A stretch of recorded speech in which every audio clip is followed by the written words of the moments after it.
স্কুলে হচ্ছে আপনার নির্বাচন চলতেছে। তো একজন সাধারণ মানুষের কাছে ভোট সে দিতে পারেনি। হ্যাঁ? এখন সে যেহেতু জানে যে বাইরে সেনাবাহিনী আছে, সেনাবাহিনীর উপর তার ব্যাপক আস্থা বাংলাদেশের মানুষের যেটা ছিল, এখন আছে কিনা আমি জানি না। তো সে আইসা কিন্তু বলতেছে কি যে, "স্যার আমি তো ভোট দিতে পারলাম না। তো স্যার কিছু একটা করেন।" তখন ওই সেনাবাহিনীর ওই সদস্যটা নাকি বলতেছিলেন যে, "আল্লাহর কাছে বিচার দেন।" জনগণের ল্যাঙ্গুয়েজটা সম্ভবত পলিটিশিয়ানরা ধরতে পারতেছে না। তো এইটা আসলে ধরতে তো পারার কথা কবিদের, হ্যাঁ? তখন কিন্তু আমি একটা লাইন লিখছিলাম যেটা আসলে পরবর্তীতে প্রচুর জনপ্রিয় হয়েছিল, এখনও হয়। সেটা হলো যে, "যখন আমার চোখের পাশে বাড়ছে ক্ষত, ফুল তখনও ফুটছে মাদার চোদের মতো।" আমার তখন মনে হয়েছে যে না, আমাকে আসলে এটা ইলেকশনের পরে যদি আমি এটা বলি, ঠিক আছে, এটা একটা হিস্টোরিক্যাল আছে, কিন্তু আমি যে আসলে তাদেরকে একটা আঘাত করতেছি, এই আঘাতটা তারা যেন ফিল করে। এই তর্ক তো উঠতেছে যে আপনার নিজের কি এর থেকে অনেক ভালো কবিতা ছিল না? আবার বলা হচ্ছে যে আপনার সাথে কি কোনো যোগাযোগ আছে সরকারের, যে কারণে এই কবিতা আসলো? আমি খুব ভালো আরবি পারি না। মানে আসলে ওই অর্থে আরবি পারি না। আমি আরবি পড়তে পারি, একটু লিখতে পারি। একসময় বেশ ভালোই পারতাম, যেহেতু আমি মাদ্রাসায় পড়ছি। অনেক বছর এটার সঙ্গে আমার না থাকার ফলে এটা আমার হয়নি।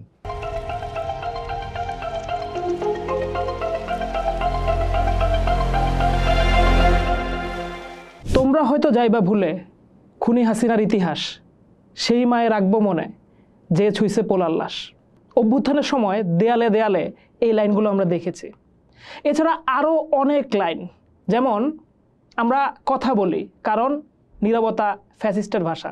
এরকম বহু লাইনের পেছনের যে মানুষটা, এই কথাগুলোর প্রবক্তা, আমাদের সাথে উপস্থিত আছেন পোস্টে হাসান রোবায়েত ভাই। ভাই শুভেচ্ছা জানাই। Thank you. আপনাকে তো আসলে পরিচয় করে দেওয়া একটা ধৃষ্টতা। আপনি যেভাবে বাংলার মানুষের স্বর হয়ে উঠছেন, এইটা আমি মনে করি যে ধরেন শতকের মধ্যে বাংলা সাহিত্যের ইতিহাসে এটা খুব বিরল একটা ঘটনা। কারণ এই কথাটা শুধু ধরেন আপনি আমার এখানে গেস্ট হয়ে আসছেন দেখে বলবো না, কারণ হচ্ছে যে কি, যে ধরেন মানুষের ভয়েস হয়ে উঠতে পারার ঘটনাটা অনেকেরই হয়তো সেই পটেনশিয়াল থাকে, কিন্তু ইতিহাসের সেই মুহূর্তটাতে সে হয়তো সেখানে থাকে না। আমরা যেরকম হেলাল হাফিজের কথা দেখি না, যে ওই সময়টাতে যে 69 এবং হেলাল হাফিজ একসাথে ছিল, আপনি তো শুধু এমন না যে 24-এ আছে উপস্থিত হয়েছেন, দশক কাল ধরে আপনাকে আমরা চিনতেছি, আপনি এখানকার গুরুত্বপূর্ণ কবি। কিন্তু এই যে ধরেন দেয়ালে দেয়ালে আপনি যে উপস্থিত হয়ে গেলেন, এবং আপনি যে ল্যাঙ্গুয়েজের যে চিরাচরিত ন্যারেটিভ, যে প্রচলিত চিন্তা, যেভাবে লিখে আমরা অভ্যস্ত, সেইটাকে পুরোপুরি ভেঙে চড়ে দিয়ে আপনি চোদাই আমুরি খান টাইপের কথাবার্তা বলে ফেলতেছেন। এই সাহসটা, এই ভাষা নিয়ে এই কাজগুলো করতে পারা, সব কিছু নিয়ে আজকে আমরা একটু আপনার সাথে কথা বলতে চাই। শিওর। প্রথমে আগে শুনবো অভ্যুত্থানের পূর্বপার নিয়ে। অভ্যুত্থানের আগের যদি আমরা আলাপ করি, তাহলে কিন্তু এই অভ্যুত্থানটা আমার যেটা মনে হয়, বা অনেকে এটা মনে করেন, যে এটা আসলে ধরেন শুধু যে কয়দিন আন্দোলন চলছে বা অভ্যুত্থান চলছে, এটা শুধুমাত্র এই কয়দিনের ব্যাপার না। এর পিছনে কিন্তু আসলে অনেক দিনের আসলে ন্যারেটিভ তৈরি করা হয়েছে, ধীরে ধীরে ধীরে ধীরে তৈরি করা হয়েছে। যারা এই সমস্ত ন্যারেটিভ তৈরি করছেন, তাদের আমি নাম হয়তো বলতেই পারি, কিন্তু নাম বললে যেহেতু আসলে কিছু নাম আসে, কিছু নাম বাদ যায়, এই জন্য আসলে আমি হয়তো সরাসরি বলতেছি না। কিছু ব্যাপার আমি তো বলবো ডেফিনেটলি। সেটা হলো যে, দেখেন 2018 সালের ডিসেম্বরে যখন আমরা দেখতেছি যে 14 সম্ভবত ইলেকশনটা আসলে একটা সিস্টেমেটিক ইলেকশন হয়ে গেছে, ঠিক আছে, জনগণের ভোটাধিকার অলরেডি কেড়ে নেওয়া হয়েছে। তো যেমন আমি এখানে একটা ছোট্ট গল্প বলি। আমার এলাকায় সেবার মনে হয় ইলেকশনে সেনাবাহিনী করা হয়েছিল, 14তে সম্ভবত, যদি আমার ভুল না হয়। তো আমার এলাকার হচ্ছে, মানে আমার যে গ্রাম বগুড়ায় হরিখালী স্কুল বলে একটা স্কুল আছে। তো এই স্কুলে হচ্ছে আপনার নির্বাচন চলতেছে। তো একজন সাধারণ মানুষের কাছে ভোট সে দিতে পারেনি। হ্যাঁ? এখন সে যেহেতু জানে যে বাইরে সেনাবাহিনী আছে, সেনাবাহিনীর উপর তার ব্যাপক আস্থা বাংলাদেশের মানুষের যেটা ছিল, এখন আছে কিনা আমি জানি না। তো সে আইসা কিন্তু বলতেছে কি যে, "স্যার আমি তো ভোট দিতে পারলাম না। তো স্যার কিছু একটা করেন।" তখন ওই সেনাবাহিনীর ওই সদস্যটা নাকি বলতেছিলেন যে, "আল্লাহর কাছে বিচার দেন।" তা এই যে ব্যাপারটা, আমরা কিন্তু এই ঘটনাগুলো কিন্তু আমাদেরকে আসলে তখন থেকেই ধীরে ধীরে ধীরে ধীরে তৈরি করতেছে। আমাদেরকে এগুলো আমাদের ভিতরে এক ধরনের রিয়াকশন তৈরি করতেছে আসলে, যে কি হইতেছে। হ্যাঁ, এখন যেহেতু আমি কিন্তু একটা সময় কেবলই আর্ট ফর আর্টসকে চিন্তাই করতাম, যে ঠিক আছে, আর্ট আসলে এটা শুধুমাত্র আর্টেরই আলাপ, এটার মধ্যে আসলে জনগণ, পলিটিক্স হ্যাঁ আসবে, কিন্তু সেগুলো আসলে এত মানে ওপেনলি না, এগুলো হয়তো আরও অনেক মেটাফর অনেক কিছু দিয়ে মানে আড়াল করে করে কথা বলা। বুদ্ধদেব বসুরা যে ধরনের অ্যাস্থেটিক্সের আমদানি করছিলেন সেরকমটা। কিন্তু ওই সময় আপনি দেখবেন যে আমাদের সড়ক আন্দোলন হইতেছে। হ্যাঁ, সড়ক আন্দোলনে আসলে আমরা এত ধরেন যে আঘাত পাইলাম যে এটা আসলে এটা বলার মতো না। আমাদের স্মৃতির মধ্যে কিন্তু খুব ব্যাপারগুলো এখনও জলজল করতেছে। ওই টাইমে আমি দেখলাম যে ধরেন ছাত্ররা রাস্তার উপর লিখতেছে যে পুলিশ কোন চ্যাটের বাল। তো আমি কিন্তু তখন মনে করা শুরু করলাম যে ল্যাঙ্গুয়েজ কিন্তু অলরেডি জনগণের চেঞ্জ হয়ে গেছে। হ্যাঁ, 60-এর দশকের যে আপনার মানে আন্দোলনের যে ভাষা, যে ল্যাঙ্গুয়েজ, 80-90-এর যে গণ-অভ্যুত্থানের যে ল্যাঙ্গুয়েজ, সেই ল্যাঙ্গুয়েজটা আমার মনে হয়ে গেল যে না, ওই ল্যাঙ্গুয়েজে কথা বললে আর হবে না। যেইটা আসলে আপনি দেখবেন এখনও হয়তো যারা মানে বাম দলগুলো যারা আছেন, যারা প্র্যাকটিস করেন ছাত্র আন্দোলন, তারা দেখবেন যে তাদের ওয়ালে অনেক সুন্দর সুন্দর হাতের লেখা পাওয়া যায়। ঠিক আছে। তারপরে আমি যেটা আসলে তো যেটা হইলো যে আমার তখন মনে হলো যে না, জনগণের ল্যাঙ্গুয়েজটা সম্ভবত পলিটিশিয়ানরা ধরতে পারতেছে না। তো এইটা আসলে ধরতে তো পারার কথা কবিদের। হ্যাঁ, তখন কিন্তু আমি একটা লাইন লিখছিলাম যেটা আসলে পরবর্তীতে প্রচুর জনপ্রিয় হয়েছিল, এখনও হয়। সেটা হলো যে যখন আমার চোখের পাশে বাড়ছে ক্ষত, ফুল তখনও ফুটছে মাদার চোদের মতো। হ্যাঁ, এটা হচ্ছে আমার প্রথম আসলে সাহসটা পাওয়া। তো এখন এই সাহস কি আমি আসলে আমার আবিষ্কার না, প্রথমত এটা আসলে বাংলাদেশের জনগণের আবিষ্কার। এটা আসলে আমি ছাত্রদের কাছ থেকে এটা ধার করছি। কিন্তু এর পেছনেও আরেকটু লিটারারি হিস্ট্রি আছে। সেটা হলো যে ব্রাত্য রায়সুরা 90s থেকে আসলে এখানে বাংলাদেশের ভাষা বইলে একটা ব্যাপারকে ওনারা আসলে কবিতা এস্টাবলিশ করতে চাচ্ছিলেন। হ্যাঁ, এরপরে ধরেন এগুলো নিয়ে ব্যাপক কাজ করছেন রকমনুরা, ধরেন ইমরুল হাসানরা, আরও আছেন। আমার হয়তো নাম মনে নাও পড়তে পারে, কিন্তু তাদের অবদান খাটো করে দেখার কোনো চান্স নাই, যেহেতু আমি এদেরকে অনেক বেশি ফলো করি। তো এখন দেখা যাচ্ছে যে ওনারা কিন্তু আসলে ধরেন তাদের কবিতার মধ্যে, যেমন ধরেন আপনি মনে পড়বে হয়তো যে দৌড়া কাউয়া নামে হচ্ছে ব্রাত্য রায়সুর একটা মানে কবিতা আছে। এটা নিয়ে অনেক হাসাহাসি হয়, অনেক কিছু হয়, সেটা পরের আলাপ। কিন্তু এই কবিতার যে ল্যাঙ্গুয়েজ, এই ল্যাঙ্গুয়েজের কাছে কিন্তু আসলে আমরা ঋণী, মানে আমি ঋণী পার্সোনালি।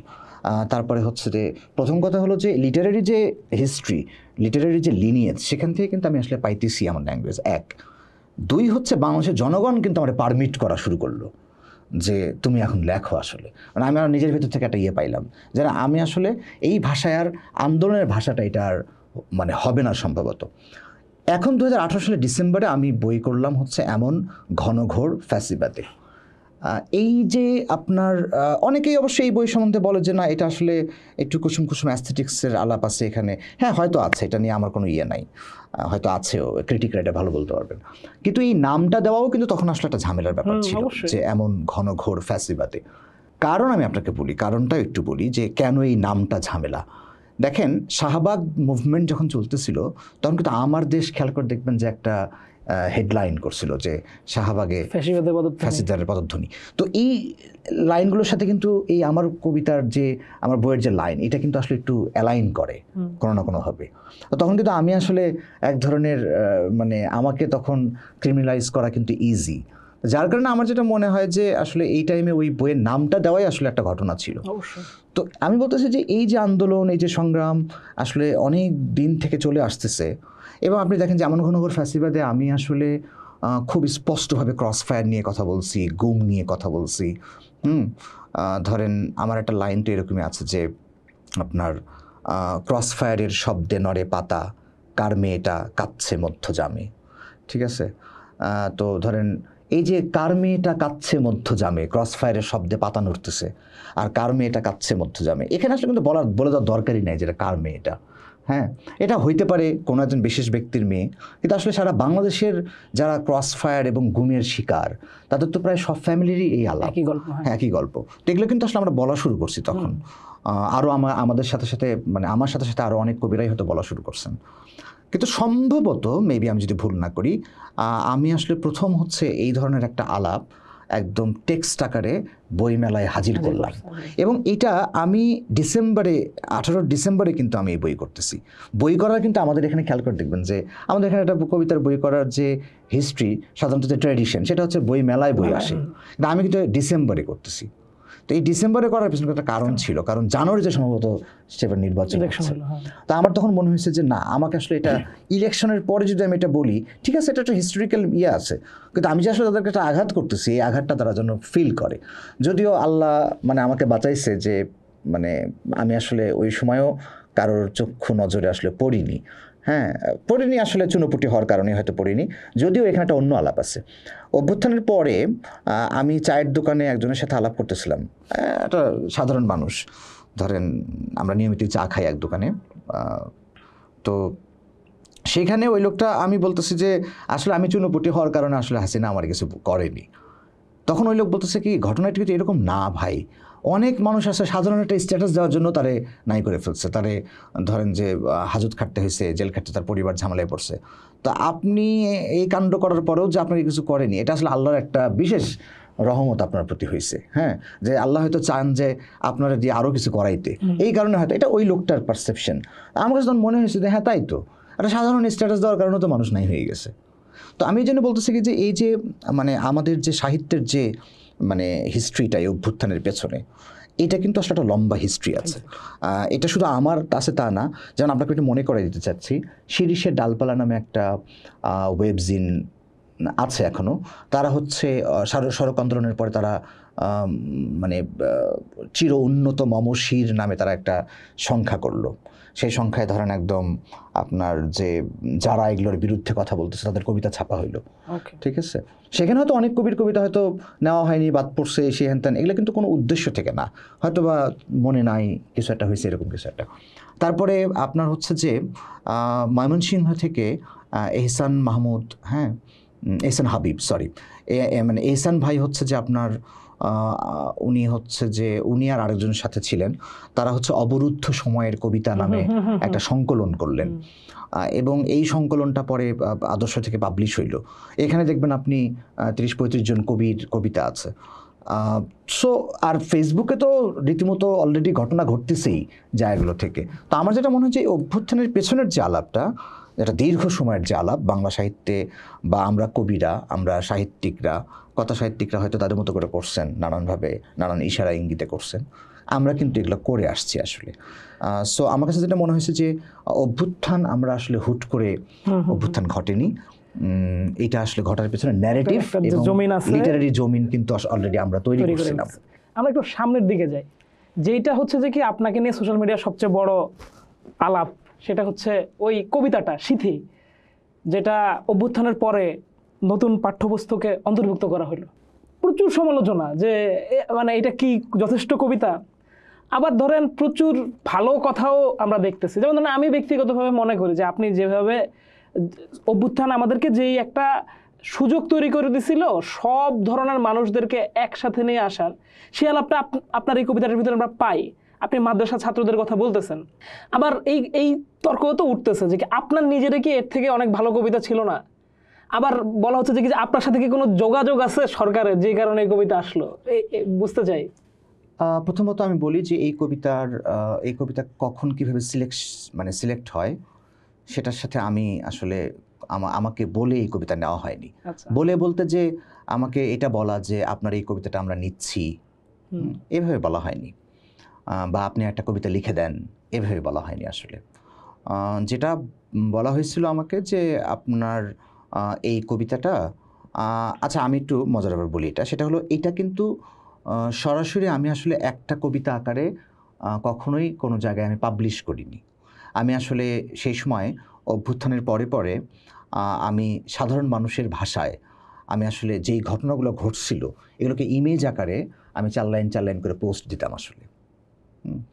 একটা অংশ এখান থেকে 12 লাইন সম্ভবত আমি আগে পোস্ট দিয়েছিলাম, পরে 4 লাইন করে এই একই টাইপ করে আমি লিখতেছিলাম আসলে। এইটা কিন্তু আসলে আমার টার্গেট এটা ছিল না যে এইটা পাঠ্য বইয়ে যাবে বা এটা কোথাও ছাপা হবে বা আমার কোনো বইয়ে ছাপা হবে, তা না। আমি আসলে ওই সময়ে মানুষ ডায়েরি লেখে না, ওই ডায়েরি লেখার মতো করে আমি মানুষের ভাষা দিয়ে আসলে আমি আগাইতেছিলাম যে এগুলো আমি আমার নিজের মনে রাখার জন্য লিখতেছি। হ্যাঁ, ধরেন যে এখানে এই ধরনের অনেক কথাবার্তা আছে যেগুলো তো ওই সময়ের ঘটে যাওয়া ঘটনা, এমন কিন্তু না যে আমি এখানে অনেক কাব্য করছি। হ্যাঁ, তো তার মানে হচ্ছে যে আমার টার্গেট ছিলই মূলত আসলে যে জাতিকে ধরেন বা যারা এটা মনে রাখবে তাদের মনে রাখার একটা বন্দোবস্ত করা, এইটা এক। এখন এই কবিতাটা কিন্তু যেহেতু বইয়ে যেটা গেছে এটা মনে হয় 36 লাইনের কবিতা সম্ভবত, তো 36 লাইন কিন্তু আমি একবারে কোথাও দেইনি কখনো। 36 লাইন কিন্তু আমার কাছেও 36 লাইন আকারে নাই। যেটা হয়েছে কি জানেন, এটা পাঠ্যপুস্তক কমিটি মানে যারা এই কাজটা করছেন তারা সম্ভবত কেউ একজন এইটাকে আসলে একসঙ্গে করছেন, কম্পাইল করছেন। তারা মনে করছেন যে এইটা আসলে একটা একসঙ্গে করার মতো একটা জিনিস। এরপরে তারা আমাকে জানাইছেন যে এইটা যদি ছাপা হয়, হ্যাঁ, আমি তখন আমি একটা মৌখিক দিছিলাম যে হ্যাঁ ঠিক আছে আপনারা ছাপতে পারেন। তো যেটা হইলো যে ধরেন এই ছাপাছাপি হইলো ভালো, কিন্তু আমি তখনও আসলে ওইভাবে জানিও না যে আসলে এটা কী কারণে নেওয়া হচ্ছে বা কীভাবে নেওয়া হচ্ছে, ঠিক আছে। এখন যেটা হইলো যে আমি কিন্তু তাদেরকে এটা বলছিলাম যে আমার তো ইচ্ছে ভালো কবিতা আছে। তারা আমাকে একটা অন্য আলাপ দিছিলেন, সেটা হলো যে ভালো কবিতা মন্দ কবিতার তো আলাপটা পরে, কিন্তু আমাদের কাছে কেন জানি মনে হয়েছে যে এখানে পুরো বাংলাদেশ ধরা পড়ছে। হ্যাঁ, তো ওকে, তখন আমি ঠিক আছে আমি এটাতে আর করিনি, আমি বরং তাদেরকে অনুমতি দিছি যে হ্যাঁ ঠিক আছে এটা করা হোক। এখন ওই অর্থে কিন্তু আমি নিজেও জানি না যে আসলে এটার কাজ কি, এটা কোথায় যাচ্ছে, কিভাবে হবে না হবে, হ্যাঁ ওইভাবে আমি আসলে জানতাম না, যার কারণে এটা আসলে আমার বাছাই করার কোনো উপায়ই নাই।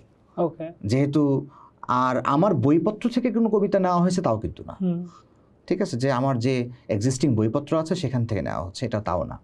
তো আমার আসলে পরে যেটা মনে হয়েছে আমি বলি, বা ওই সময় যেটা মনে হয়েছে সেটা হলো যে বাংলাদেশ গভর্নমেন্টের তখন আসলে টার্গেট এইটা না যে হাসান রুবায়েতকে পড়াতে হবে। যেভাবে ধরেন আমাদের এখানে নজরুল রবীন্দ্রনাথ একটা কাল্ট ফিগার হয়ে উঠছেন যে প্রত্যেক ক্লাসে তাদের লেখা থাকতেই হবে, এরকম একটা অলিখিত একটা চুক্তি আছে আমাদের এখানে, ওই রকমটা না কিন্তু যে অভ্যুত্থানের কবি হিসেবে হাসান রুবায়েতকে পড়াতে হবে বা হাসান রুবায়েতকে পড়াতে হবে, তার লিটারেচার পড়াতে হবে, তা কিন্তু না। আমার কাছে যেটা মনে হয়েছে আসলে তাদের দরকার ছিল জুলাইয়ের একটা টেক্সট। তো এই জুলাইয়ের টেক্সট তারা, আমার ধারণা তারা খোঁজাখুঁজি করছে নিজেদের মতো করে, তারা নিজেদের মতো খোঁজাখুঁজি করার ফলে তারা যারা দেখছে যে বাচ্চাদেরকেও পড়ানো যাবে, মোটামুটি ছন্দটন্দ আছে, টন্তমিল আছে এবং বাংলাদেশকে ধরাও যাচ্ছে, এই ধরনের একটা জায়গা থেকে এই লেখাটাকে মনে হয় কম্পাইল করে ঢুকানো যায়। সো আমি এই দায়টা আমার না প্রথমত যে তারা হাসান রুবায়েতকে পড়াতে চায়, তারা আসলে হাসান রুবায়েতকে পড়ানো তাদের টার্গেট না, তার টার্গেট আসলে জুলাইকে পড়ানো। এবং আমার পরে হচ্ছে আমি বুঝছেন আমি টেক্সট বুকের বই কবিতাগুলো আমি আসলে খুঁজে খুঁজে দেখছি আরও বিভিন্ন ক্লাসের, আমি কিন্তু দেখছি বুঝছেন যে রাষ্ট্র যখন তার বাচ্চাদেরকে কবিতা পড়ায় তখন সে কিন্তু আসলে কবিতার অ্যাস্থেটিক্স, কবিতার জার্নি, কবিতার হ্যানত্যান এসব নিয়ে সে আসলে ভাবে না, সে ভাবে তার প্রোপাগান্ডা নিয়ে। হ্যাঁ, সে আসলে ৭১কে পড়াতে চায়, সে আসলে ৫২কে পড়াতে চায়, সে আসলে ২১কে পড়াতে চায়। আপনি দেখবেন খেয়াল করে রবীন্দ্রনাথের সেরা কবিতাগুলোকে আমরা আসলে আমাদের পাঠ্য বইয়ে পড়ি, এটা নিয়ে কিন্তু ঝামেলা আছে আসলে। নজরুলের সেরা কবিতাগুলোকে আমরা আমাদের পাঠ্য বইয়ে পড়ি, এটা নিয়ে আমার কোশ্চেন আছে। আপনি দেখবেন নজরুলের নারী বিষয়ক কবিতা পড়ানো হচ্ছে, সাম্যবাদী টাইপের কবিতা পড়ানো হচ্ছে, তার মানে সে কিন্তু আসলে আপনার বাচ্চাদের মধ্যে এক ধরনের ন্যারেটিভ প্রতিষ্ঠা করার ট্রাই করতেছে, তুমি একটা ইনসাফের সমাজ দেখো, ঠিক আছে, নারীদের প্রতি তুমি আসলে অনেক বেশি সহনশীল হও। হ্যাঁ, রবীন্দ্রনাথকে সে হয়তো দেখাচ্ছে একটা অন্য জায়গা থেকে। তো আমার মনে হয় কি জানেন, সে আসলে যে জিনিসগুলো তার স্টেট পারপাসকে সার্ভ করে, যে টেক্সটগুলো, রাষ্ট্র আসলে ওই টেক্সটগুলোই তার বাচ্চাদেরকে পড়ায়। তার আসলে এখানে এই টার্গেট থাকে না যে আসলে কোনো একজন কবির একটা শ্রেষ্ঠ টেক্সটকে সে পড়াবে। ইভেন আমার ধারণা, আমি যদিও বাংলায় অনার্স মাস্টার্স করিনি বা পড়িনি, বাংলাতেও আমার ধারণা এই সিলেবাসগুলো এভাবেই তৈরি করা হয়েছে। হ্যাঁ, যে আসলে সেরা একটা লেখা আপনি পড়াবেন, যে এই কবির এটা হচ্ছে ম্যাগনাম ওপাস, এই কবির এই লেখাটা তাকে পড়াতে হবে। টার্গেটেড না কিন্তু আসলে বুঝছেন, স্টেট কি করে তার প্রোপাগান্ডাকে সে আসলে তার মেশিনের মধ্যে ঢুকায়, সে আসলে এটা একটা ব্রেইন আপনার হচ্ছে যে কুকিং করে। তো আমার এই কবিতা হয়তো তার মনে হয়েছে যে জুলাইয়ের ব্রেন কুকিংয়ের জন্য এটা ভালো লেখা বা এটার পড়ানো যায়, সেটা পড়াইছে। সো আমার আসলে এটা নিয়ে কোনো আলাপ আসলে নাই। হয়তো এটার টেক্সট নিয়ে আলাপ হতে পারে, সেটা অন্য আলাপ। এইখানে ভাই যে জিনিসটাতে আলাপ করা যায় একটু, যে জিনিসটা নিয়ে, সেটা হচ্ছে যে এই কবিতার প্রসঙ্গ ধরেই ধরেন সোশ্যাল মিডিয়াতে তো আপনি একটা মারাত্মক উত্তাপের মধ্যে থাকেন, এবং সেই উত্তাপের একটা বড় অংশ আসে কিন্তু আমাদের কোট আনকোট প্রোগ্রেসিভ জনরা থেকে। তার মানে এই না আবার যে যাদেরকে আমরা ডানপন্থী মনে করতেছি তারা আপনাকে খুব সেলিব্রেট করতেছে। এই যে ধরেন দুই পক্ষের একটা অবস্থান, সেই অবস্থানে আপনার এই যে বর্গ, মানে এই যে ধরেন আমাদের এখানে সাধারণত কবি বলতে যে যাদেরকে বুঝি সেই কবি তো আবার হাসান রুবায়েত না, আবার আপনি আবার ওই পকেটটাতেও পুরোপুরি ঢুকে যান নাই, কিন্তু আবার আপনি মানুষের জবানও হয়ে উঠতেছেন। মানে কিভাবে এই জিনিসগুলো কিভাবে হয়? আচ্ছা, আমি বলি আপনাকে সিথি সংক্রান্ত আলাপে একটু বলি। সেটা হলো যে সিথিতে কিন্তু আমি আসলে সরাসরি বাম বর্গের কাউকে দেখিনি যে মানে এইটার আসলে ক্রিটিক করতেছেন। কওমি তরুণ নিয়ে একটা আলাপ কেউ কেউ তুলছিলেন, কিন্তু আমি যাদেরকে আসলে বাম বলে জানি, চিনি, যাদেরকে আমি সমীহ করি, তাদেরকে আমি কিন্তু সরাসরি এটাতে অংশ নিতে দেখিনি আসলে। হ্যাঁ, সো আমার কেন জানি মনে হয় যে এটা আসলে বাম বা ডাইনের আলাপ না। বিশেষ করে আমি যদি সিথি নিয়ে কথা বলি, বাম ডানের আলাপ একটু পরে আসতেছি। সিথি নিয়ে যদি আমি কথা বলি, সিথি নিয়ে আসলে আমি আসলে বাম এবং ডানকে মুখোমুখি করতে চাইতেছি না, কারণ আমি আসলে আমার কাছে যথেষ্ট ম্যাটেরিয়াল নাই যে রিয়েলি আসলে এই বাম এটার বিরুদ্ধে কথা বলছে। ওটা আসলে হয়নি আসলে। বরং আমি দেখছি যে এটা বাম ডানের কোনো বিষয় ছিল না। প্রথমত কওমি তরুণ নিয়ে একটা শ্রেণী কথা বলছেন, এরা আসলে আমার ধারণা মানে নিজেদেরকে ওইভাবে দাবিও করেন না যে এরা আসলে বাম। মানে আপনি যদি দাবি না করেন তাহলে কিন্তু আমি আপনার গায়ে এই ফ্রেমটা দিবেন না, আমি দেব না। সো আমি যাদেরকে দেখছি দু একজনকে, তাদেরকে আমি আমি আসলে বাম বা ডাইনের আলাপ বলে আমি এটা মনে করিনি। এইটা আসলে আলাপটা আমার কাছে অন্য জায়গায় লাগছে। সেটা হচ্ছে যে এটা ল্যাঙ্গুয়েজ নিয়ে কথা বলা হয়েছে এবং কওমি তরুণ নিয়ে একটা আলাপ হয়েছে। কওমি তরুণ নিয়ে আলাপ হয়েছে যে শুধুই কি কওমি তরুণ? তো এটার আসলে একটা ঝামেলা হয়েছে। সে ঝামেলাটা হচ্ছে কি জানেন, আমাদের এখানে যে পড়াশোনা যে কোন লেভেলে পৌঁছাইছে, এটা আসলে একটা মারাত্মক খারাপ ব্যাপার। আমি বলি কিছু কমন সেন্সের আলাপ বলি। সম্ভবত হাদিসে এরকমটা আছে, আমি যদি ভুল না করি, ভুল হলে তো আমি প্রথমে ক্ষমায় চেয়ে নিচ্ছি। সেটা হচ্ছে আল্লাহ রাসূল সম্ভবত এরকমটা বলছেন যে কোনো সংবাদকে তুমি আসলে ফ্যাক্ট চেক না কইরা এটা ছড়াই দিও না বা বিলিভ করো না, এরকম কিছু একটা আছে। মানে এই পাশাপাশি এরকম কিছু একটা হাদিস আছে।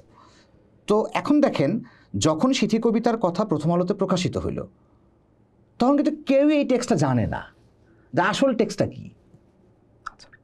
মানে এটা যেটা 36 লাইনের টেক্সট, এটা সে জানে না। কিন্তু এই কবিতার 12 লাইন আমার পোস্ট করা ছিল, 12 লাইন একসাথে পোস্ট করা ছিল। ওরা ওইটুকু নিয়েই শুধুমাত্র কথা বলে যাচ্ছে। এখন দেখেন, প্রথম আলো বা কোনো আপনার কি বলে রিলায়েবল কোনো সোর্স, তারা কিন্তু এটা বলেনি যে এই কবিতা আসলে এই। আপনি কিন্তু একটা কবিতা বা একটা টেক্সট আপনি না দেখাই, টোটালি না দেখে আসলে আপনি এটার পিছনে লাগলেন। ঠিক আছে, আপনি দেখে যদি লাগতেন তাইলে আমি বলতাম যে না, দিস ইজ ক্রিটিক। কিন্তু যেটা হয়েছে কি জানেন, যে কেন জানি আমি দেখলাম যে পুরো কবিতা তো কারো কাছেই নাই। মজার ব্যাপার হচ্ছে আমার কাছেও নাই, আমি কিন্তু আপনাকে আগেও বললাম পুরো কবিতা তখনও সম্ভবত এনসিটিভির লোকদের কাছে আছে অথবা ছাপা হয়ে গেছে। তার মানে এই কবিতার টোটাল যে ব্যাপারটা আমার কাছে নাই বলতে আমি জানি যে এখানে কি আছে, কিন্তু ধরেন যে আমি তো ওইভাবে লিখিনি, আমি সেই অর্থে বলতেছি। তার মানে আপনি কিন্তু টেক্সটটা না জেনেই আপনি কিন্তু সরাসরি নেমে গেলেন এক ধরনের ক্রিটিকে, এবং সেটা আমি মনে করতেছি যে ক্রিটিক হিসেবে এটা খুবই বাজে অ্যাসেসমেন্ট তৈরি করে। কারণ হচ্ছে যে আপনি ফ্যাক্ট চেক করার তো একটা আলাপ আছে, ঠিক আছে? আপনি সত্য মিথ্যা তো দেখবেন যে মূল টেক্সটটা আসলে কি, আমি কি নিয়ে কথা বলবো। এখন দেখা গেল সাপোজ মনে করেন একটা মজার ঘটনা, যে সিথি নামে আসলে কবিতা আছে, বাট ওই কবিতাই নেই যে কবিতা নিয়ে সে আলাপ করতেছে। ওইটাই পারে, কারণ আপনি তো দেখেননি ভাই যে মূল জিনিসটা আসলে কি। হ্যাঁ, বা কবি বাইচা আছে, কবি নিজেও কিন্তু এটা নিয়ে কোনো ক্লারিফিকেশন দিচ্ছে না যে ভাই দেখো এটা হচ্ছে আমার কবিতা। কোনো রিলায়েবল সোর্স তারাও বলতেছে না যে এটা কিন্তু কবিতা। তো আমি তখন দেখলাম যে ধরনের আসলে কথাবার্তা হইতেছিল, এগুলো আসলে বাম ডানের আলাপের বাইরেও এটা আসলে মূল আলাপটা হচ্ছে যে তারা মনে করতেছে আমি শুধুমাত্র কওমি তরুণকে এখানে করতেছি, আর তারা আসলে কওমি হ্যানত্যান এই সময়ের কোনো মানে যেগুলোর শব্দেরও যে নানান ধরনের ধরেন আপনার হয় নানান সময়ে, এটা তারা দেখতেছে না, বা এটাকে তারা একটা মানে টেক্সট হিসেবে রিড করতেছে না। এবং আমি যেটা আসলে আপনি মানে সমালোচনার শিকার হয়েছি, সেটা হচ্ছে যে এটার ভাষা। আমি বলছি যে এই ভাষায় তো গার্মেন্টসের কর্মীরা কথা বলে, আমাদের বাচ্চাকে আমরা এটা শেখাবো? এরকম আমি দেখছি, শত দেখছি আমি যে এটা কোনো ভাষা, ঠিক আছে? এই ভাষায় তো ধরেন তার কাজের মেয়ে কথা বলে, এই ভাষায় আমি আমার বাচ্চাকে পড়াবো? আমি এরকম দেখছি যে এই দেশে আমি আমার বাচ্চাকেই পড়াবো না আর, ঠিক আছে? তার মানে কিন্তু সে তার ভাষা সম্বন্ধে সে জানেন, ঠিক আছে? সে মনে করতেছে কি জানেন, যে এই কবিতা যে লিখছে সে আসলে ভাষা সম্বন্ধে তার কোনো জ্ঞান নাই, ছন্দ সম্বন্ধে তার কোনো জ্ঞান নাই, এরা কোথায় থেকে জানি উড়ে এসে জুড়ে বসছে, ঠিক আছে? ওই যে আপনি যেটা বললেন তখন লিঙ্ক লবিং, হ্যাঁ, যে লিঙ্ক লবিং মনে হয় আছে। ভাই লিঙ্ক লবিং তো দূরের কথা, মানে আমার সাথে কারোর আসলে মানে আলাপও হয়নি, ঠিক আছে, লিঙ্ক লবিং তো পরের আলাপ। হ্যাঁ, আর হ্যাঁ, অভ্যুত্থানে সরকারে যে 2-3 জন উপদেষ্টা আছেন তারা পার্সোনালি আমার পরিচিত ছিলেন বহুত আগে থেকেই শিল্প সাহিত্য করার সুবাদে, আর কিছুই না। এদের সাথে আমার কোনো দিন, যেমন আপনার সাথে আজকে আমার সামনাসামনি বসে কথা হচ্ছে, ঠিক আছে, এইরকমই, কিন্তু জাস্ট এইরকমই। তাদের কাছে আমি কোনোদিন কোনো তদবিরও করিনি, কোনো কিছু করিও নি, ঠিক আছে। কিন্তু মানুষের এক ধরনের পার্সেপ্ট এটা থাকতে পারে, আমি এটা না থাকাকে আমি মনে করি না, তারা এটা মনে করতেই পারে, এটা নিয়ে আমার কোনো সমস্যা নাই। কিন্তু আমার সমস্যা হচ্ছে যখন এটা টেক্সট নিয়ে কথা বলা হচ্ছে, অর্থাৎ একটা জাতি তাকে আপনি, এবং এটা কারা এই কথাগুলো বলতেছে জানেন, এই কথাগুলো কিন্তু খুব সাধারণ মানুষ কমই বলতেছে, কারণ তার কাছে তো এটা টেক্সট নাই, সেটা আসলে ফেসবুক করেও না, ঠিক আছে। এই কথাগুলো বলতেছে আপনার হচ্ছে মিডল ক্লাস, একটু লোয়ার মিডল ক্লাস এবং মিডল ক্লাসের একটু উপরে, তারা এগুলো নিয়ে ধরেন অনেক কথা বলে, যেটা তার ভাষাই না। হ্যাঁ, অর্থাৎ তার ভাষা সম্বন্ধে তার যে পলিটিক্যাল যে নলেজ, এটা কিন্তু সে জানে না, তার কোনো পড়াশোনায় নেই আসলে। এই পড়াশোনার পেছনে কিন্তু দায় আসলে আমাদের এই টেক্সট বুকেরই, তারা চিরজীবন দেখাইছে। এবং আমি আপনাকে এখানে একটু মজার মানে করে রাখি, জানুয়ারির 20 তারিখে সম্ভবত, আমার তারিখ মনে থাকে না, এটা কেন জানি মনে আছে, 20 তারিখে হচ্ছে এনসিটিভিতে গিয়ে আমি হচ্ছে এটার সরাসরি আমি লিখিত পারমিশন দিয়ে আসি। এর আগে কিন্তু আমার কোনো পারমিশন আসলে ওইভাবে লিখিত নাই। হ্যাঁ, তো লিখিত পারমিশন আমি দিয়ে আসলাম। এনসিটিভির চেয়ারম্যানের সামনে একজন ধরেন অফিসার ওখানকার, সে দাবি করতেছে, মানে উনি দাবি করতেছেন যে উনি ঢাকা ইউনিভার্সিটিতে বাংলায় পড়ছেন, তো উনি আমার সামনে বলতেছেন কি, কিন্তু স্যার এটা একটু বেশি হয়ে গেল না ভাষার, হ্যাঁ আমরা তো জসীমউদ্দিনেও পড়ছি, ব্যাপারটা তো এরকম, মানে খেয়াল করে দেখেন, সে কিন্তু এনসিটিভির একজন দায়িত্বশীল কর্মকর্তা, সেও মনে করতেছে এটা বেশি হয়ে গেল। অর্থাৎ মানে এটা আসলে মিডল ক্লাসের যে ভাষারুচি, যে ভাষারুচিটা আসলে কলকাতা থেকে তৈরি হয়েছিল এবং বাংলাদেশ যেটা 71-এর পরেও যেটা লোকেট করতে পারেনি, ওই রুচিতে আসলে এটা আঘাত করছে আসলে। হ্যাঁ, এটা এখন কবিতা কি কবিতা না, এটা আসলে পরের আলাপ। এটা নেক্সট কোনো গভর্নমেন্ট এসে এটা রাখবে কি রাখবে না, এটা নিয়েও কিন্তু আমার কোনো টেনশন নাই। যেভাবে আমি এই কবিতা যখন পাঠ্য বইয়ে আসে, তখন আমি যখন খবরটা জানি, আমি তো আসলে অফিসিয়ালি খবর জানি না, আমি জানছি প্রথম আলোর কাছ থেকে। এমনি আমার সাথে তো কথাবার্তা আছে, কিন্তু আমি তো ভাই জানি না কিছুই যে কী হতে যাচ্ছে, কারণ আমার কাছে তো লিখিত কোনো কিছু নেওয়া হয়নি। আমি এই কবিতা যখন আসলো সেদিন, আপনারা রুম্মানা জান্নাতকে চেনেন, আমরা একসঙ্গে থাকি, তো রুম্মানা জান্নাতকে আমি বারবার বলতেছিলাম যে এই কবিতা আসাতে আমি খুশি হতে পারিনি। তো সে বলতেছিল কেন, আমি বললাম দেখো, হাসান রুবায়েতের একটা কবিতা হয়তো বা বাংলা কবিতার বইয়ে এমনি আসতো এক সময়, কারণ আমি এত মানে উড়ে এসে জুড়ে বসা লোক না, কিন্তু দেখো এই কবিতাটা এই বইয়ে আসার জন্য হাজার হাজার মানুষের রক্ত দেওয়া লাগলো, তো এত এত রক্তের বিনিময়ে যদি আমার একটা কবিতা আসতে হয়, তা আমি সেই কবিতা নিয়ে কেমনে খুশি থাকি। আমি এটাকে বলছিলাম যে আমি কিন্তু আসলে ওই অর্থে খুশি না, হয়তো 20-30 বছর পরে হয়তো আমাকে এমনিই পড়ানো হতো, 40 বছর পরে তো আমাকে এমনি পড়ানো হতো, উপায় নাই, পড়াতেই হবে, আমি জানি। হ্যাঁ, কিন্তু যেটা হলো কি জানেন, যে হাজার হাজার মানুষের রক্ত দেওয়ার পর হাসান রুবায়েতকে এখানে বসানো হলো, ঠিক আছে, আমি ভাই কেমনে খুশি হব আপনি একটু বলেন। মানে এত এত মানুষের রক্তের বিনিময়ে আপনি কবিতা, এটা কোনো কথা, এটা তো হইতে পারে না। যার কারণে আমি কিন্তু এটা নিয়ে খুশি হতে পারিনি। কিন্তু বাংলাদেশের জনগণ, আমার ধারণা তাদেরকে যদি ঠিকঠাক মতো বোঝানো যায়, আমি কিন্তু একটা কথা সবসময় বলি, আমি আসলে পিপলের লোক, ঠিক আছে, আমি জনতার লোক, এবং আমি জনতাকে কখনোই মনে করি না জনতা ভুল করে, ঠিক আছে। আপনি তো অনেক কিছুই বলতে পারেন এটার সাপেক্ষে, কিন্তু আমি মনে করি না যে জনতা ভুল করে। তো এখন যেহেতু আমি একটা সভরেইন, আমি একটা স্টেটের সভরেইনিটি মনে করি তার জনগণ, সো আমি মনে করতেছি যে যারা আসলে সোকল্ড লিটারেট বলে নিজেদেরকে দাবি করতেছেন, তাদের যে আসলে বাংলা ভাষা সম্বন্ধে কোনো পড়ালেখাই নাই, ঠিক আছে, এইটা একদম ভাই আমি নিশ্চিত হয়ে গেছি ওই দিন। হ্যাঁ, যার কারণে এই আলাপগুলো আসে আর কি।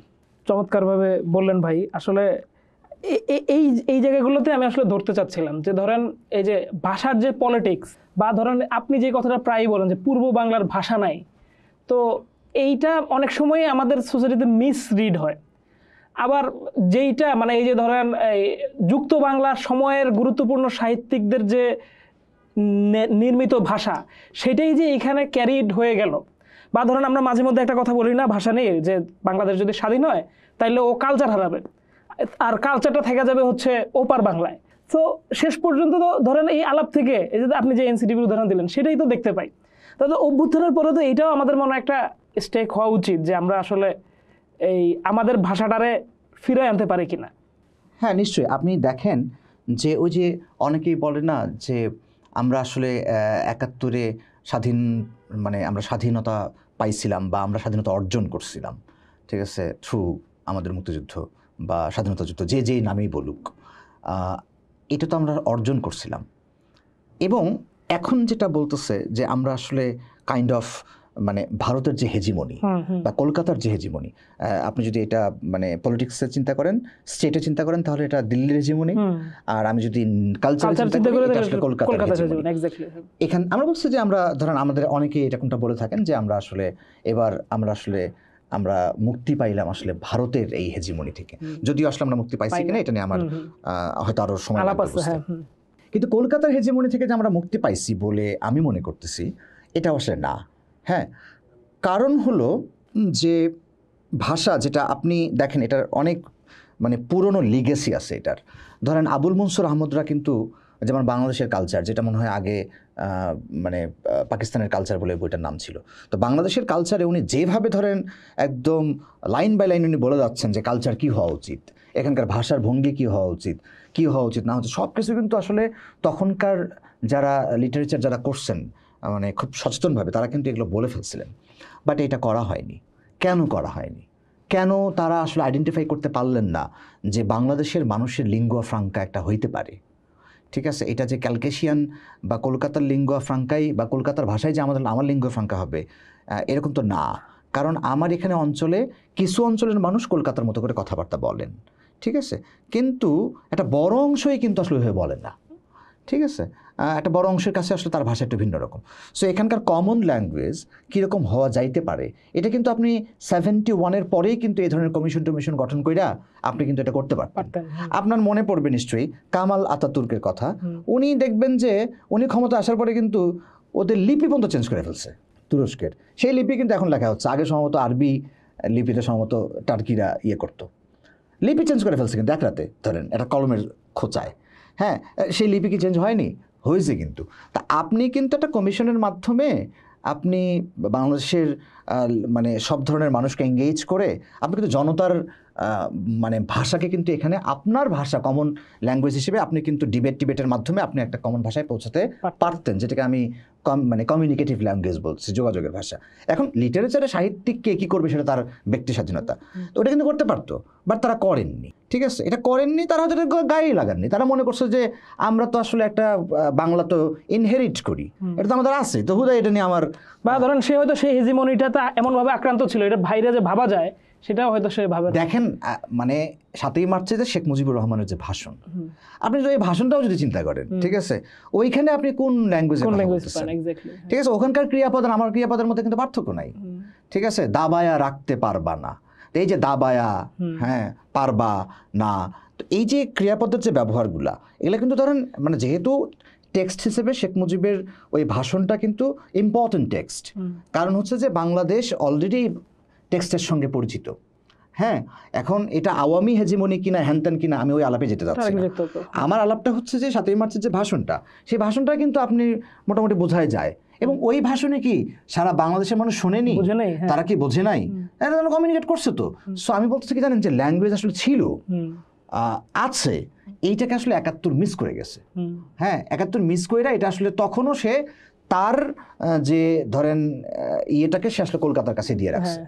হ্যাঁ, তো আমার এটা নিয়ে একটা মানে অবজারভেশন আছে, সেটা হলো যে বেঙ্গলি ন্যাশনালিজমের যে আপনার বা বেঙ্গল রেনেসার যে আলাপ, সেই আলাপকে আসলে এরা ক্যারি করছে। বুঝছেন ব্যাপারটা কীরকম আমি বলি, কলকাতা বা পশ্চিমবঙ্গ নিজে যেহেতু একটা স্বাধীন দেশ হইতে পারে নাই, তাকে তো আসলে দিল্লির তাবেদারি করতে হয়, বা তাবেদারি শব্দটা আমি না বলি, ওরা তো নিজেরাই তাদের ফেডারেল কিছুটা হয়েছে।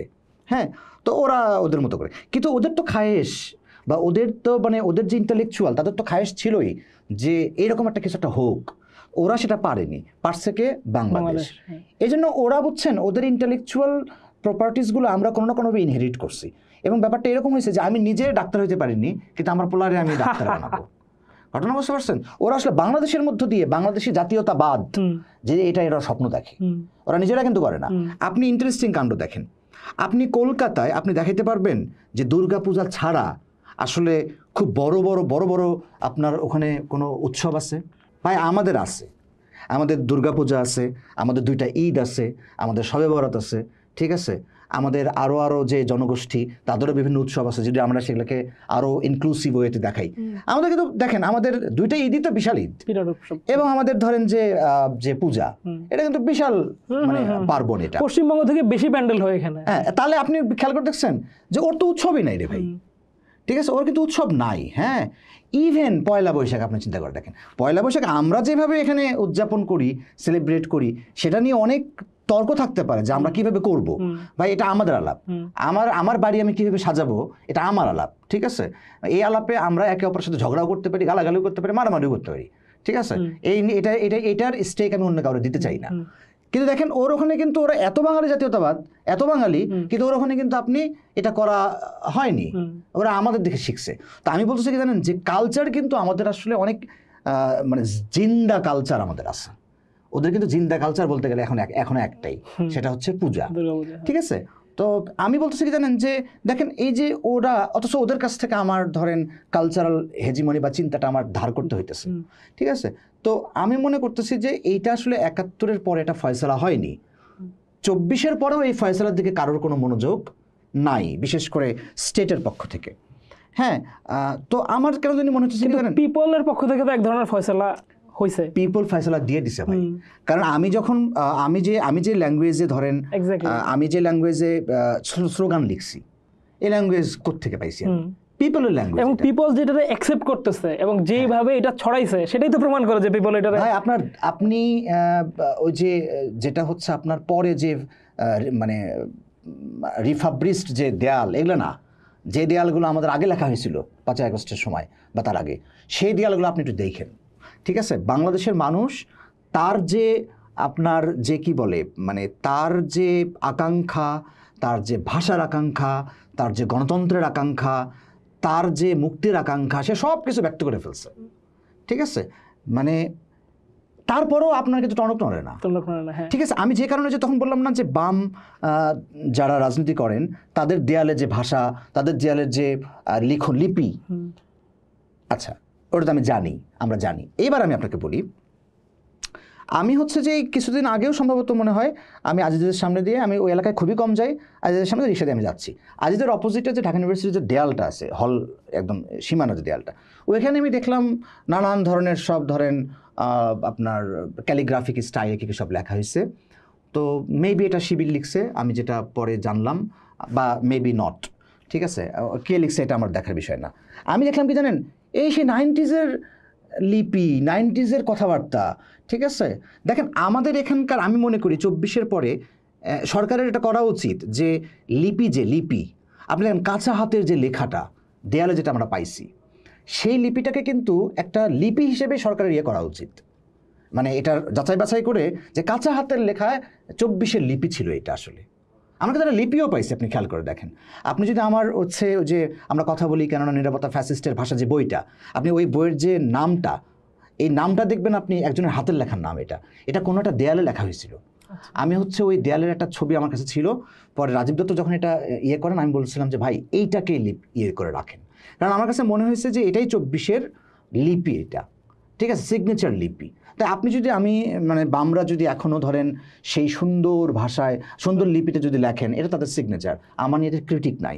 বা শিবির যদি এখনও ধরেন তাদের ওই 90s-এর ওই করেন, এটা নিয়েও আমার নাই। কিন্তু আমি একজন ধরেন পোয়েট বা একজন চিন্তক হিসেবে কিন্তু আমি চিন্তাই করি যে আমি এখনকার জিনিসটা করি। হ্যাঁ, তো আমি মনে করতেছি, শুনেন, যে বাংলাদেশের ভাষার যে চিন্তাটা, এটা বাংলাদেশের সাধারণ মানুষকে এখানে কখনো স্টেক দেওয়া হয়নি, ঠিক আছে। কিছু মানুষ চিন্তা করছে যে এটাই আমাদের ভাষা হওয়া উচিত, ঠিক আছে, সেটাকে তারা ভাষা হিসেবে চাপাই দিছে। হ্যাঁ, কিন্তু বাংলাদেশের মানুষ আসলে কোন ভাষায় পড়তে চায়, বাংলাদেশের মানুষ কোন ভাষায় কথা বলতে চায়, কোন ভাষায় সে তার কবিতা করতে চায়, এটা কিন্তু বাংলাদেশের মানুষকে স্টেট আসলে তাকে সম্মানই করেনি, ঠিক আছে। তো এইটা কিন্তু আসলে ভাই এখন এটা হইতেছে, আমি জানি না বাংলাদেশ এটা কবে বুঝবে। এই প্রসঙ্গে একটা খুব সাহসী প্রকল্প আপনার, যে কাজটা আপনি শুরু করছিলেন, কোরআন অনুবাদের প্রকল্প, এবং সেইটাকে আপনি বলতেছিলেন যে মানুষের ভাষায় বলতে চান। কিছু কিছু অংশ ফেসবুকে একটু একটু করে দিছেন, এবং সেইটা তো মানে হৃদয় ছুঁয়ে যাওয়ার মতো আর কি। একটু জানতে চাই। আচ্ছা, এটা হচ্ছে কি, আমি আসলে রমজানের মধ্যে আমি ভাবলাম যে কোরআন শরীফ পড়ব। রমজানে যেটা বাংলাদেশের মানুষের তো একটা আলাদা একটা থাকে আবেগ যে থাকে। রমজান আসলে তারা কোরআন বেশি পড়ে, নামাজ বেশি পড়ে। তো আমি ওই জায়গা থেকে কিন্তু আমি চিন্তা করছিলাম যে আমি কোরআনটা পড়ব। তো আমি হচ্ছে কোরআনের আমার কাছে বেশ কয়েকটা অনুবাদ ছিল, তো আমি অনুবাদগুলো পড়া শুরু করলাম। পড়া শুরু করতে গিয়ে আমি দেখতেছি যে অনুবাদের যে ভাষাটা, যে বাংলা ভাষা, এই বাংলা ভাষা আমি নিজেই বুঝি না। আচ্ছা, এখন আমি বুঝি না এর মানে কি এই যে আসলে ওই ভাষা খারাপ? না, তা না। আমি বুঝি না বলতে আমি বুঝাচ্ছি যে যেহেতু বাংলা ভাষা চর্চার একটা দীর্ঘদিনের হিস্ট্রি আমার আছে, বাংলা সাহিত্য চর্চার একটা দীর্ঘদিনের হিস্ট্রি আমার আছে, তো সেই হিস্ট্রি থাকার পরেও আমি আসলে নিজেই এই বাক্যগুলো ঠিকঠাক মতো বুঝতে পারতেছি না, বা আমার বুঝতে কষ্ট হচ্ছে। তো তখন আমি চিন্তা করলাম যে তাহলে নিশ্চয়ই বাংলাদেশের যারা সাধারণ মানুষ বলতে অক্ষর জ্ঞান সম্পন্ন মানুষ, যারা শুধু পড়তে পারেন, হ্যাঁ, তারাই কিন্তু বেশিরভাগ চিন্তা করেন যে রমজানে আমি একটু আলাদা এফোর্ট দেই, বা ধরেন শিল্প সাহিত্যের সঙ্গে তার পরিচয় নাই, সে করে না, সে খেটে খাওয়া মানুষ, তার এই শিল্প সাহিত্য তার আসলে পছন্দের কিছু না, কিন্তু সে কোরআনটা পড়তে চায় এবং বাংলায় পড়তে চায়। সে তো পড়তে গিয়ে ভাই নাকানে চুপনি খাবে। অর্থাৎ তার ভাষায় কিন্তু কোরআনটা তর্জমাই হয়নি আসলে। তখন আমি খেয়াল করলাম, কারণ আমি 3-4টা তর্জমা তখন অলরেডি সংগ্রহ করছি, আমি ফেসবুকে নিয়ে পোস্টও দিয়েছি, বিভিন্ন মানুষ আমাকে হেল্প করছেন। তখন আমি দেখলাম যে এটা হয়নি। আচ্ছা ফাইন, আমি যেহেতু একটু উর্দু পড়তে পারি, মানে পড়তে পারি এবং লিখতে পারি, ভালো পারি না, কিন্তু মোটামুটি চলে যায় আর কি, হয়তো এর ওর সহযোগিতা নিয়ে আমি মোটামুটি একটা কাজ করতে পারি। আমি বলছিলাম আমি উর্দু, আচ্ছা আমি এখানে একটু বলি, সেটা হলো আমি পড়তেছিলাম হচ্ছে আপনার মারিফুল কোরআন নামে যে কোরআনটা হচ্ছে এখানে অনেক বেশি মানে মানে সাধারণ মানুষের মধ্যে এটার অনুবাদ অনেক বেশি প্রচলিত। মারিফুল কোরআনের আমি অনুবাদটা পড়তেছিলাম। তো যেমন ওইখানে একটা শব্দ আছে, আমি একটা আয়াত বলি, যে ধরেন একটা আয়াত আছে এরকম যে লাতারাউন্নাল জাহিম, এরপর আছে সুম্মা লাতারাউন্নাহা আইনাল ইয়াকিন।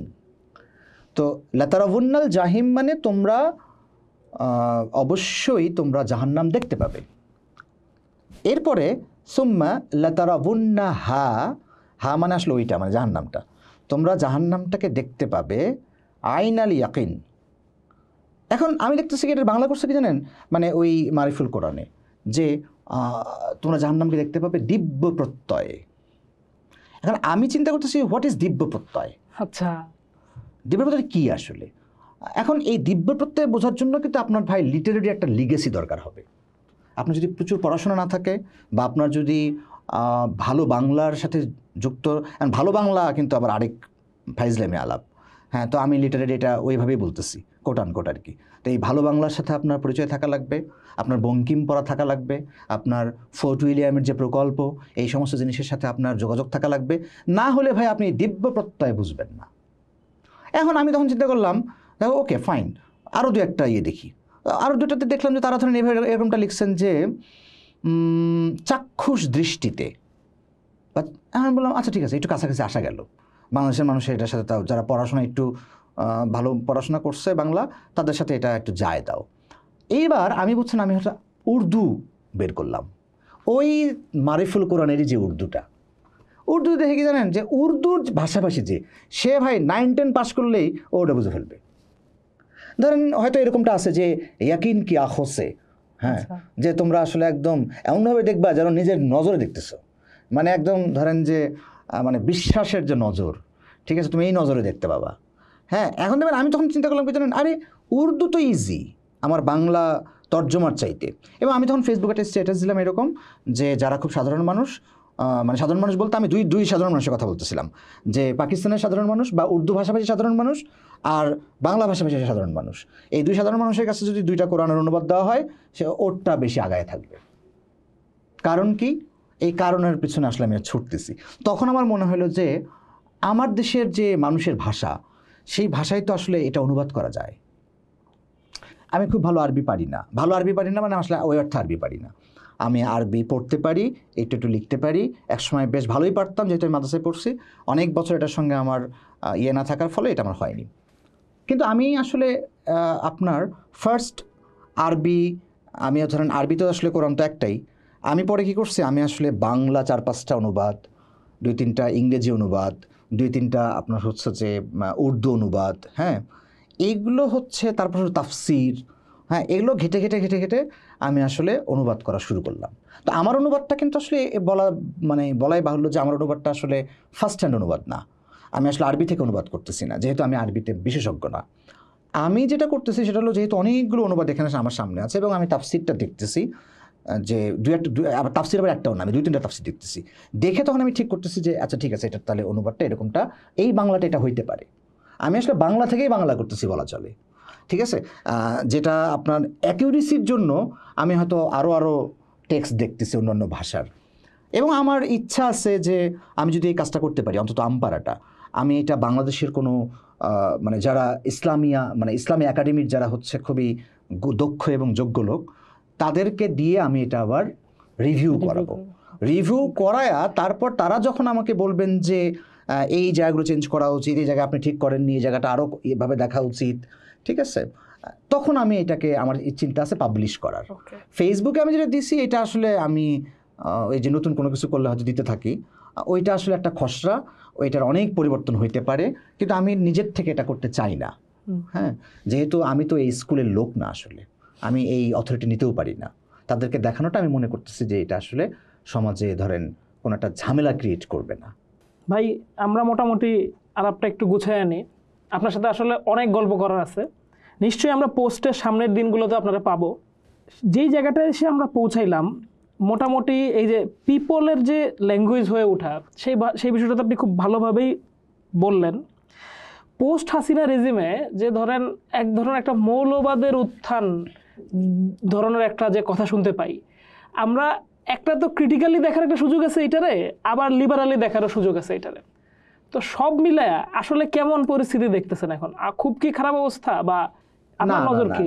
আমি আসলে এটাকে খারাপ অবস্থা বলি না, আমি মনে করি এটা ট্রানজিশনাল টাইম, ঠিক আছে। এখন যে কোনো বর্গই বা যে কোনো পিপল তার স্টেক বুঝে নিতে চাইবে, কারণ এতদিন তারা সবাই অপারেশনের মধ্যে ছিল, ঠিক আছে।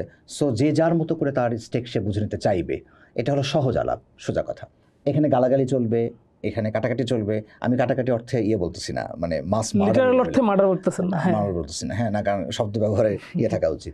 তো আমি বলতেছি, যেহেতু ধরেন সে তার স্টেক বুঝে নিতে চায়, সবাই আসলে এখন দৃশ্যমান, হ্যাঁ, সবাই দেখা যেতেছে, এটা ভালো, বাংলাদেশের ডেমোক্রেসির জন্য এটা ভালো।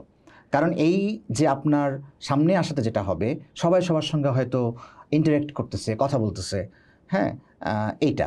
কিন্তু ঝামেলা আমি আসলে যেটা দেখতেছি সেটা আসলে যে এই যে স্টেক হোল্ডাররা, তাদের মধ্যে আসলে পারস্পরিক ডায়ালগ দরকার। এই ফেসবুকে বা ধরেন কোথাও কাদা ছোড়াছুড়ি না কইরা তাদের আসলে পরস্পরের সঙ্গে আলাপ করা দরকার। আমার মনে হয় যে গণ অভ্যুত্থান থেকে হাসিনাকে খেদানোর পর থেকে আমরা আসলে যেন আরেকটা হাসিনা না হয়ে উঠি। কিভাবে? হাসিনা কিন্তু কারো কথা শুনতো না, সে নিজে যা মনে করতো সে তাই করতো, ঠিক আছে। আমার এখন সেটা করা যাবে না। আমাকে এখন আসলে আমি যার বিলিফকে আমি মনে করি যে ও আসলে জাহান্নামে যাবে, এটা আমার মনে করা, আমি সেটা মুখেও বলতে পারি, এই বলার অধিকার আমার হয়তো আছে।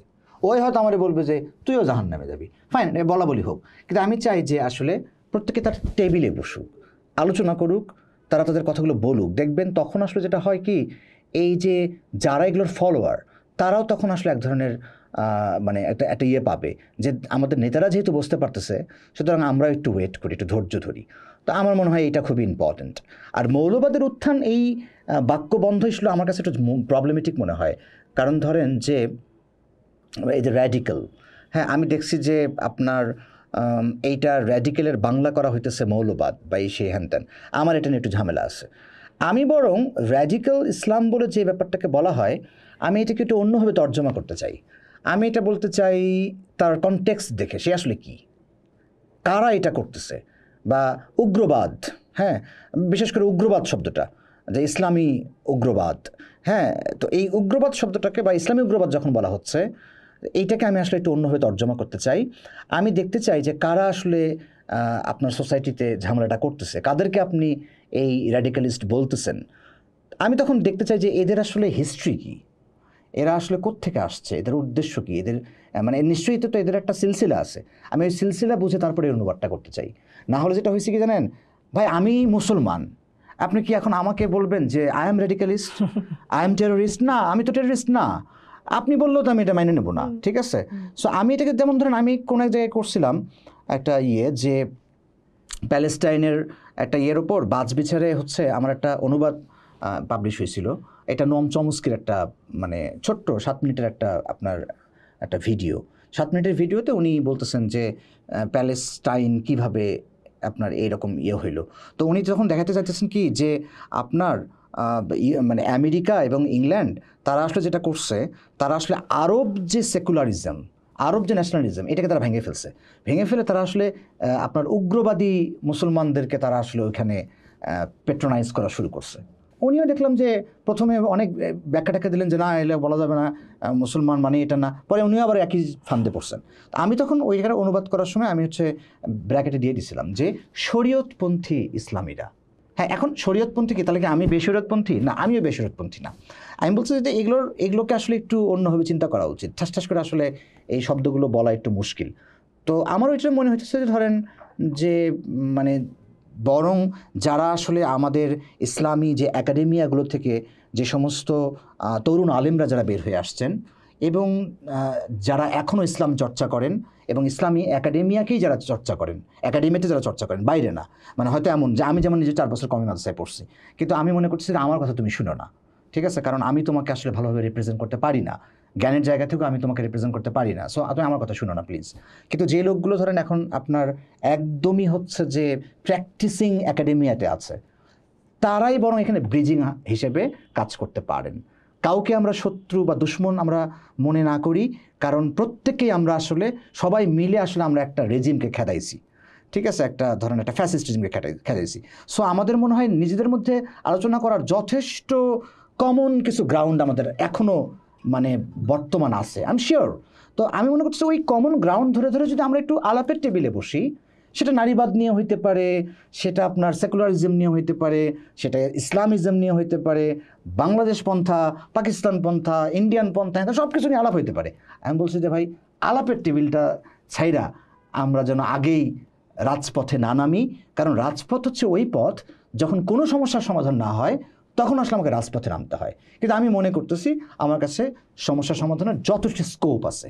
এই স্কোপটা আমার অন্য কারো এই চান্সটা দেওয়া যাবে না। অনেক ধন্যবাদ ভাই আজকে আমাদেরকে সময় দেওয়ার জন্য। নিশ্চয়ই আবার কখনো আপনার সাথে আবার কথা বলার সুযোগ হবে। Thank you. দ্য পোস্ট মনে হয় আপনারা লেখেন, দ্য পোস্টকে থ্যাংক ইউ। মানে আমি সাধারণত এই ধরনের অনুষ্ঠানে আসবার আমার সুযোগ হয়নি কখনো। এমনি হয়তো ছোটোখাটো কথা হয়েছে বিভিন্ন সময়, এরকম দীর্ঘক্ষণ কথাবার্তা হয়নি। আপনাদেরকে একদম আন্তরিক মোবারকবাদ আর কি। অনেক ধন্যবাদ।